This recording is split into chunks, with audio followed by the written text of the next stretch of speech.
نماز کے فضائل بھی معلوم ہو، نماز کے مسائل بھی معلوم ہو.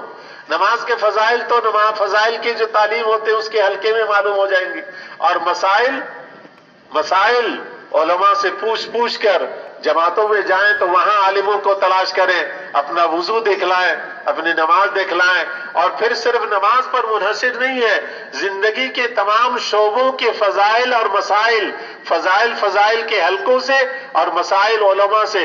اگر علماء سے نہیں جڑیں گے تو ہماری عبادت بھی مشرکین مکہ کی طرح تالی اور سیٹی بن کے رہ جائے گی، تالی اور سیٹی بن کے رہ جائے گی. اس لیے علماء سے جڑ کر چلنا.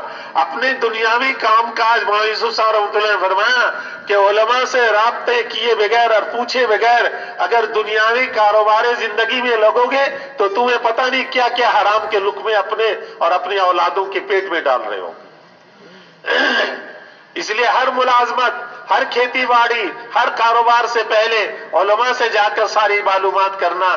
کہیں میں ایسا تو نہیں کہ باہر کی کسی کمپنی کا کام کاج کرنے والا بنوں اور اسلام کے مٹانے کا اندر خانے ذریعہ بن رہا ہوں. اور حرام کا ایک لقمہ ہزاروں سالوں کی عبادت کو ضائع کر دیتی. حرام کا ایک لقمہ، حرام کا لقمہ جس کے اندر چلا گیا اس کی دعائیں قبول نہیں ہوتی. اب چیخ رہے ہیں، چلا رہے ہیں، رو رہے ہیں، کہتے دعائیں قبول نہیں ہیں.